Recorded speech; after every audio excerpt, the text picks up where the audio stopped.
పశ్చిమ బెంగాల్లో సంచలనం రేపిన బారైపూర్ చిన్నారి అత్యాచారం హత్య కేసు కొత్త మలుపు తిరిగింది.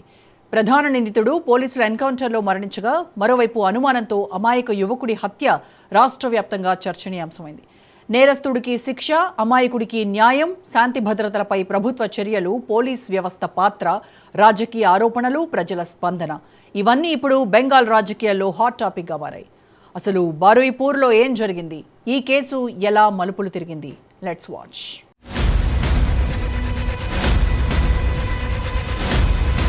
బెంగాల్ గడ్డపై బీజేపీ మార్క్ జస్టిస్. నేరగాళ్లకు సింహస్వప్నంగా మారిన ముఖ్యమంత్రి సువేందు అధికారి అరాచక శక్తుల వెన్నులో వణుకు పుట్టిస్తున్నారు. బారాయిపూర్లో 12 ఏళ్ల అమాయక బాలికపై జరిగిన అమానుష అత్యాచారం, హత్య ఘటనలో బీజేపీ ప్రభుత్వం కేవలం గంటల వ్యవధిలోనే న్యాయం చేసి చూపించింది. ప్రధాన నిందితుడు ప్రభాస్ మండల్ను పోలీసులు ఎన్కౌంటర్లో మట్టుబెట్టారు. సీన్ రీకన్స్ట్రక్షన్ చేస్తుండగా పోలీసులు ఆయుధాన్ని లాక్కొని కాల్పులు జరపడానికి ప్రయత్నించిన ఆ నరరూప రాక్షసుడిని స్పాట్లోనే కాల్చిపడేశారు. ఒకప్పుడు మమతా బెనర్జీ హయాంలో బెంగాల్ అంటేనే శాంతి భద్రతలు క్షీణించిన రాష్ట్రంగా, నేరగాళ్లకు అడ్డగా ఉండేది. ఆర్జీకర్ హాస్పిటల్ ఘటనలో తృణమూల్ కాంగ్రెస్ ప్రభుత్వం ఏ రకంగా నిందితులను కాపాడడానికి ప్రయత్నించిందో, శవ రాజకీయాలు చేసిందో దేశమంతా చూసింది. కానీ బెంగాల్లో సువేందు అధికారి నేతృత్వంలోని బీజేపీ ప్రభుత్వం అధికారంలోకి వచ్చిన తర్వాత సీన్ పూర్తిగా మారిపోయింది. ఇది నయా బెంగాల్. ఇక్కడ ఆడబిడ్డలపై అఘాయిత్యాలకు పాల్పడితే యమపురికి పంపడమే ఏకైక శిక్ష అని సువేందు సర్కార్ నిరూపించింది. మమతా బెనర్జీ హయాంలో బాధితులకు కేవలం బోగస్ హామీలు, కాలయాపన మాత్రమే మిగిలేవి. పోలీస్ వ్యవస్థను రాజకీయ ప్రయోజనాల కోసం వాడుకున్న ఘనత గత టీఎంసీ ప్రభుత్వానిది. కానీ సువేందు అధికారి ముఖ్యమంత్రి కాగానే పోలీస్ వ్యవస్థకు పూర్తి స్వేచ్ఛనిచ్చారు. తప్పు చేస్తే కాకిలకైనా సరే 72 గంటల గడువు విధిస్తూ డీజీపీకి అల్టిమేటం జారీ చేశారు. బాధితులకు తక్షణ న్యాయం అందించడంలో సువేందు చూపిన చొరవ బీజేపీ పొలిటికల్ చరిష్మాను, ప్రజల్లో వారిపై ఉన్న నమ్మకాన్ని అమాంతం పెంచేసింది. బెంగాల్ ప్రజలు ఇప్పుడు ఊపిరి పీల్చుకుంటున్నారు. ఎందుకంటే వారిని రక్షించడానికి, నేరగాళ్లను నలిపేయడానికి ఒక పవర్ఫుల్ ముఖ్యమంత్రి ఉన్నాడనే ధీమా ప్రజల్లో వ్యక్తమవుతుంది. That is Suvendu Adhikari, that is BJP government. బారాయిపూర్లోని గ్రౌండ్ రియాలిటీ చూస్తే సువేందు అధికారి తీసుకున్న పవర్ఫుల్ నిర్ణయాలకు ప్రజలు బ్రహ్మరథం పడుతున్నారు. ఆ 12 ఏళ్ల చిన్నారి పోస్ట్ మార్టం రిపోర్ట్ చూస్తే గుండెలు విలవిలలాడుతాయి. బ్రతికుండగానే ఆ చిన్నారిని చెరువులో పడేసి చంపిన ఆ రాక్షసుడు ప్రభాస్ మండల్కు ఈరోజు సరైన శాస్తి జరిగింది. పోలీసులు సీన్ రీకన్స్ట్రక్షన్ కోసం తీసుకొచ్చినప్పుడు వాడు తప్పించుకోవడానికి పోలీసుల తుపాకీ లాక్కొని కాల్పులు జరిపాలని చూశాడు. ఎన్కౌంటర్ల విషయంలో వెనుకడుగు వేసే ప్రసక్తి లేదని బీజేపీ ప్రభుత్వం ముందే స్పష్టం చేసింది. దాంతో పోలీసులు సెల్ఫ్ డిఫెన్స్లో వాడిని అక్కడికక్కడే కాల్చి చంపారు. ఒకప్పుడు మమతా బెనర్జీ ముఖ్యమంత్రిగా ఉన్నప్పుడు ఇలాంటి అత్యాచార నిందితులు జైల్లోనే బిర్యానీలు తింటూ అధికార పార్టీ అండతో విచ్చలవిడిగా తిరిగేవారు. బాధితుల కుటుంబాలను బెదిరించేవారు. గతంలో టీఎంసీ నేతలు నేరగాళ్లకు రక్షణ కవచంలా నిలిచేవారు. కానీ ముఖ్యమంత్రి సువేందు అధికారి స్వయంగా బారాయిపూర్కు వచ్చి బాధితురాలి తల్లిదండ్రులను కలుసుకొని వారి కన్నీళ్లను తుడిచారు. మీ బిడ్డకు న్యాయం జరుగుతుంది, నేరస్తుడిని వదిలిపెట్టను అని ఇచ్చిన మాటను ఎన్కౌంటర్ ద్వారా నిలబెట్టుకున్నారు. చిన్నారి తండ్రి స్వయంగా మీడియా ముందుకు వచ్చి మాకు ఈ బీజేపీ ప్రభుత్వంపై, ముఖ్యమంత్రి సువేందుపై పూర్తి నమ్మకం ఉంది అని చెప్పటం విశేషం. గతంలో మమతా బెనర్జీ పాలనలో ఇలాంటి మాటలు బాధితుల నోటి నుంచే ఎప్పుడూ రాలేదు. అప్పట్లో కేవలం భయం, ఆందోళన మాత్రమే ఉండేవి. నేరస్తులను వెనికేసుకొచ్చే తృణమూల్ సంస్కృతికి చరమగీతం పాడుతూ సువేందు అధికారి కేవలం మాటల్లో కాదు, చేతల్లో శాంతి భద్రతలను ఎలా కాపాడాలో చేసి చూపించారు.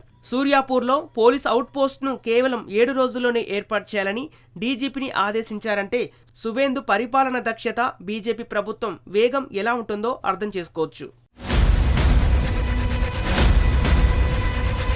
బెంగాల్ రాజకీయాల్లో ఇదొక చారిత్రాత్మక మార్పు. ఒకప్పుడు పశ్చిమ బెంగాల్ అంటేనే రాజకీయ హత్యలు, అత్యాచారాలు, కప్పిపుచ్చుకునే ధోరణి. ఆర్జీకర్ మెడికల్ కాలేజీ ఘటనలో మమతా బెనర్జీ ప్రభుత్వం సాక్ష్యాలను ఏ విధంగా ధ్వంసం చేసిందో, దర్యాప్తును ఎలా పక్కదారి పట్టించిందో దేశవ్యాప్తంగా తీవ్ర నిరసనలు వ్యక్తమయ్యాయి.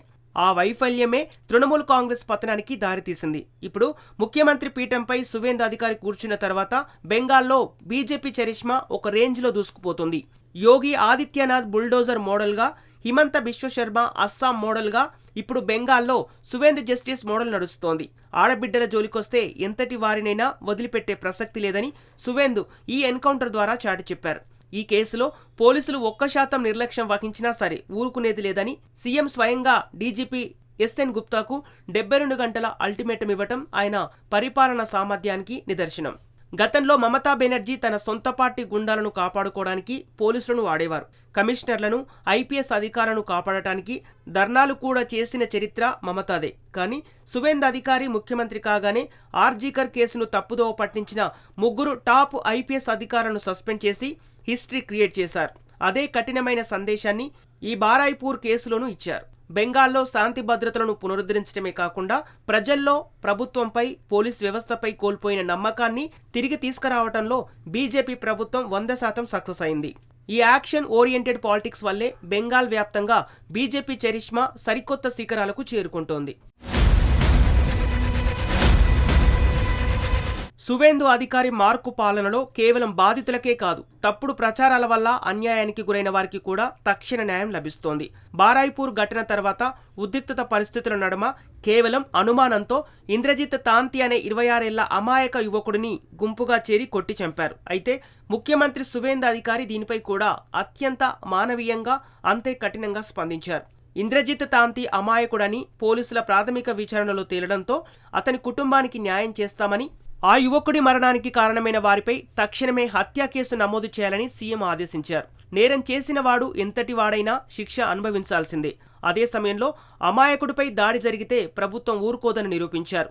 మమతా బెనర్జీ గతంలో అధికారంలో ఉన్నప్పుడు బెంగాల్లో రాడికల్ శక్తులు, దేశ వ్యతిరేక శక్తులు రెచ్చిపోయేవి, హింసను ప్రేరేపిస్తూ రాజకీయ పబ్బం గడుపుకునేవి. కానీ సువేందు అధికారి ఈరోజు బహిరంగంగానే హెచ్చరించారు. బారాయిపూర్ ఘటనను అడ్డుపెట్టుకుని విధ్వంసానికి పాల్పడిన రాడికల్ ఎలిమెంట్స్ వెనుక ఉన్నది ఎవరో, ఎన్నికల్లో ప్రజలచే తిరస్కరించబడి అధికారం కోల్పోయిన శక్తులు ఎలా రెచ్చగొట్టాయో ఎస్టీఎఫ్ కాల్ రికార్డుల ద్వారా గుర్తించిందని సీఎం స్పష్టం చేశారు. ఆ విధ్వంసకారులకు, వారి వెనుక ఉన్న రాజకీయ నాయకులకు కోర్టుల ద్వారా, చట్టం ద్వారా తగిన బుద్ధి చెబుతామని హెచ్చరించారు. బాధితుల కుటుంబాలకు నష్టపరిహారం, ఉద్యోగ అవకాశాలు కల్పిస్తామని హామీ ఇచ్చారు. నేరగాడికి ఎన్కౌంటర్, అమాయకుడికి న్యాయం, విధ్వంసకారులకు జైలు. ఇదే సువేందు అధికారి నేతృత్వంలోని బీజేపీ ప్రభుత్వ అసలైన చరిష్మా. మమతా హయాంలో అంధకారంలో మునిగిపోయిన బెంగాల్ ఇప్పుడు బీజేపీ సుపరిపాలనలో న్యాయానికి, ధర్మానికి నిలువెత్తు సాక్ష్యంగా మారుతోంది. నేరగాళ్లకు బెంగాల్ గడ్డపై ఇక స్థానం లేదు. బారాయిపూర్ ఘటన మరోసారి 2 కీలక ప్రశ్నలను దేశం ముందుకు తీసుకొచ్చింది. నేరస్తులకు చట్టం ప్రకారం కఠిన శిక్ష ఎంత అవసరమో అదే స్థాయిలో అమాయకులు అన్యాయానికి గురికాకుండా చూడటం కూడా అంతే ముఖ్యమనే సందేశాన్ని ఈ పరిణామాలు గుర్తు చేస్తున్నాయి. మహిళల భద్రత, వేగవంతమైన దర్యాప్తు, బాధిత కుటుంబాలకు న్యాయం, శాంతి భద్రతల పరిరక్షణ, చట్టపరమైన చర్యలు ఇవన్నీ సమర్థవంతంగా అమలైనప్పుడే ప్రజల్లో విశ్వాసం మరింత బలపడుతుంది. బెంగాల్లో చోటు చేసుకున్న ఈ పరిణామాలు రాబోయే రోజుల్లో రాష్ట్ర రాజకీయాలు, పరిపాలన, న్యాయ వ్యవస్థపై ఎలాంటి ప్రభావం చూపుతాయో వేచి చూడాలి.